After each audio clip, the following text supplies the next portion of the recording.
जय हिंद। इस वीडियो में हम आपको बताएंगे कक्षा 6 अभ्यास 9C और इसके पहले 9B तक करवा दिए हैं और रेखाओं से संबंधित और कोणों से संबंधित दो वीडियो बेसिक बना दिए हैं।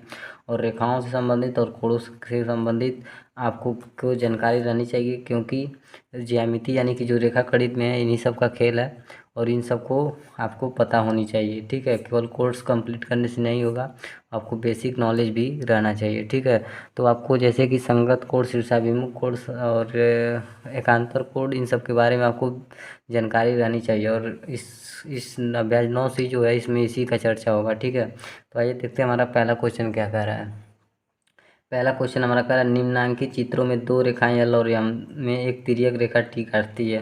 देखिए ये 3 क्वेश्चन हमारा दिया हुआ है। ठीक है, तीनों में एल और एम रेखा है। ठीक है, उनको एक तिर्यक रेखा काट रही है, यानी टी एक तिर्यक रेखा सभी में काट रही है। ठीक है, काटती है।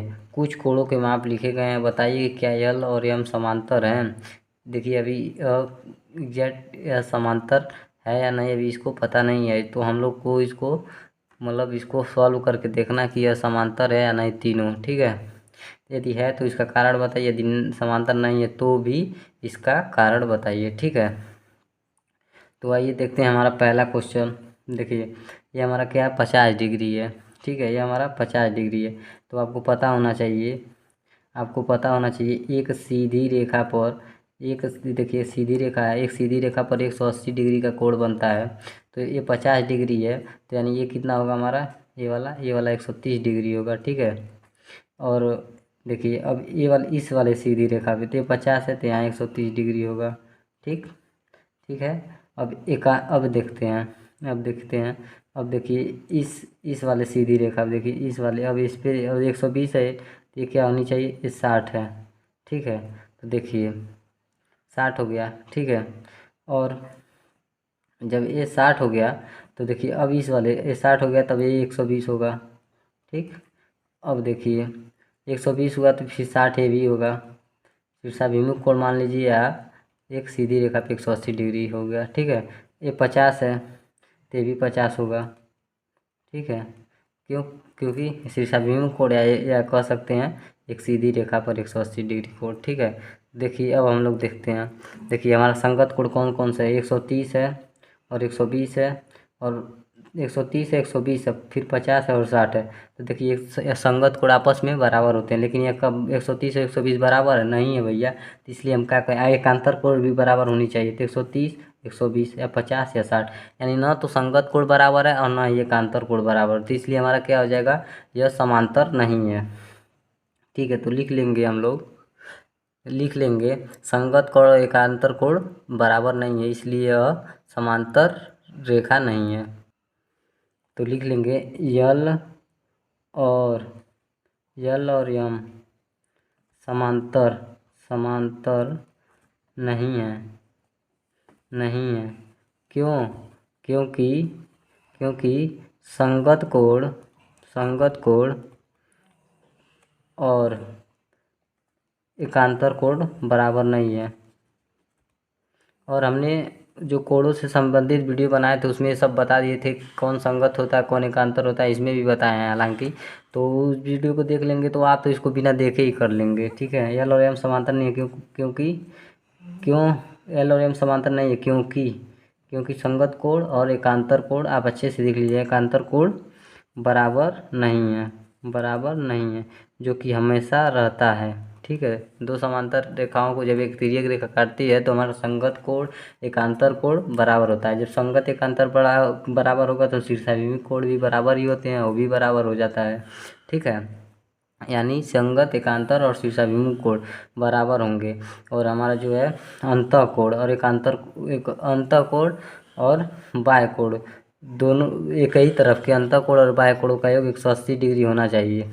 देखिए नहीं हुआ, एक ही तरफ के अंतः कोण 120 और 50 170 ही हो रहा है, जो कि अंतः कोण है हमारे 50 और 120, तो हमारा 180 होना चाहिए। ठीक है, लेकिन नहीं हुआ है, तो इसलिए यही सब कारण है कि हमारा यह समांतर नहीं है।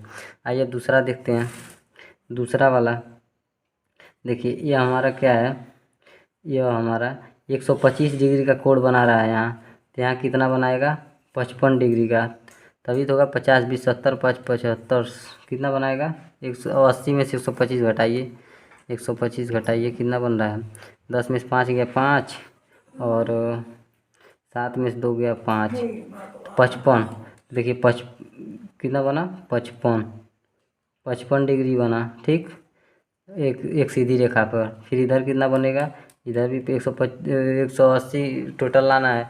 125 और 55 ऐड करेंगे तो हमारा 180 हो जाएगा। एक सीधी रेखा पर 180 डिग्री का कोण बनता है। ठीक है, तब अब यहाँ हमारा क्या बनेगा, यहाँ भी 125 बनेगा। शीर्षाभिमुख कोण मान लीजिए या एक सीधी रेखा पर मान लीजिए। ठीक है, तो अब यहाँ 60 है तो यहाँ भी हमारा 60 होगा शीर्षाभिमुख कोण, और यहाँ 60 है तो यहाँ 120 होगा। एक सीधी रेखा पे 180 डिग्री, 120 और 60 180 हो गया, फिर यहाँ 120 हो जाएगा। ठीक है, शीर्षाभिमुख कोण। तो देखिए हमारा, देखिए संगत कोण ये 55, ये हमारा 55 है, तो संगत कोण ये हमारा 60 हो रहा है। तो संगत कोण बराबर नहीं है। देखिए 125 है, ये 120 है, ये 55 है, 60 है, तो कहाँ ये भी नहीं है। तो इसमें भी एकदम सेम यही लिखेंगे, एल और एम समांतर नहीं है, क्योंकि संगत कोण और एकांतर कोण बराबर नहीं है, तो ये भी नहीं है। ठीक है, नहीं है, आप लोग लिख लीजिएगा, एकदम सेम यही लिखिएगा। एल और एम समांतर नहीं है क्योंकि संगत कोण और एकांतर कोण बराबर नहीं है। फिर तीसरा वाला देखते हैं।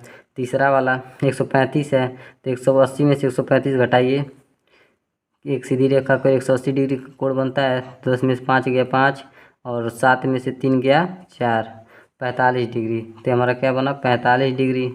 ठीक, अब इसको शीर्षाभिमुख कोण मान लीजिए या एक सीधी रेखा पर मान लीजिए, इस वाले रेखा पर, तब भी हमारा 135 ही होगा। ठीक, और ये हमारा 45 होगा। ठीक है, शीर्षाभिमुख कोण मान लीजिए, एक सीधी रेखा पर मान लीजिए 180 डिग्री का कोण, उसके अनुसार कर लीजिए। फिर इसको शीर्षाभिमुख मान लेते हैं, 35 डिग्री हो गया।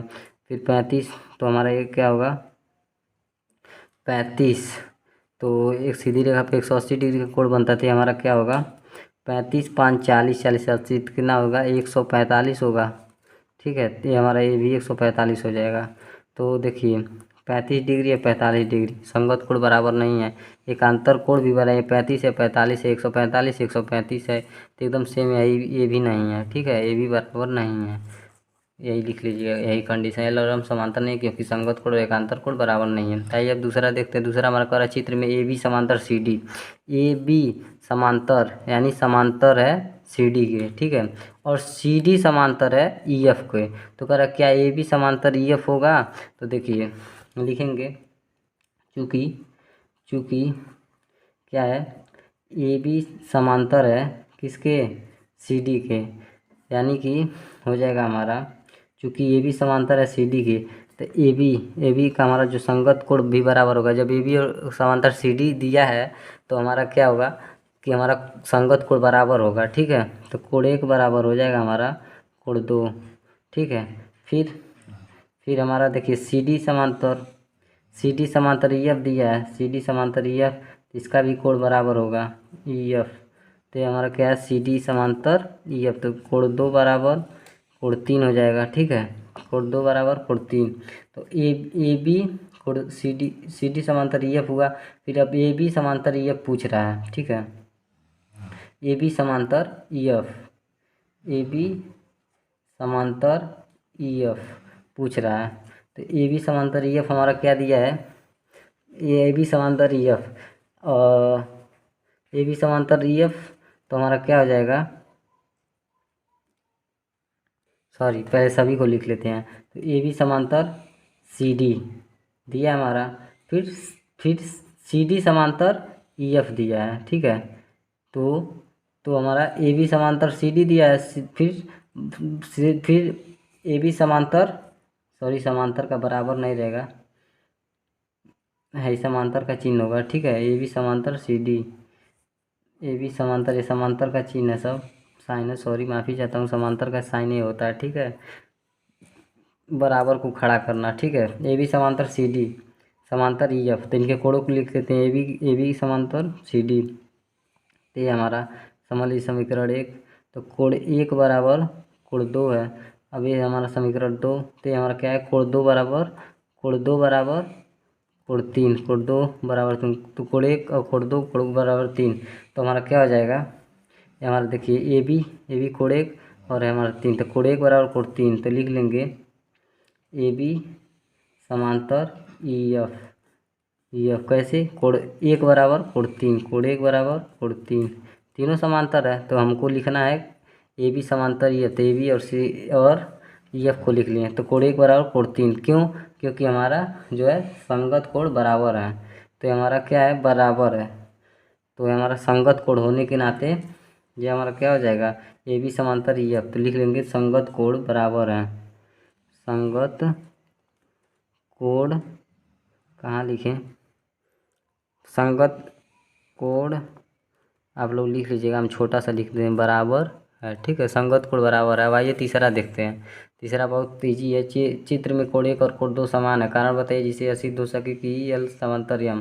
तो जब कोण 1 और कोण 2 समान है तो कारण बताना जिसे ऐसी दो सके। तो क्या करना है हमें, कोण लिख लेंगे, कोण 1 बराबर कोण 2। कोण 2 हमारा क्या है, संगत कोण है, संगत कोण है। इसलिए यल समांतर यम है। ठीक है, तो उम्मीद करता हूँ आपको पूरा समझ में आया होगा। चलिए मिलते हैं नेक्स्ट वीडियो में, तब तक के लिए जय हिंद।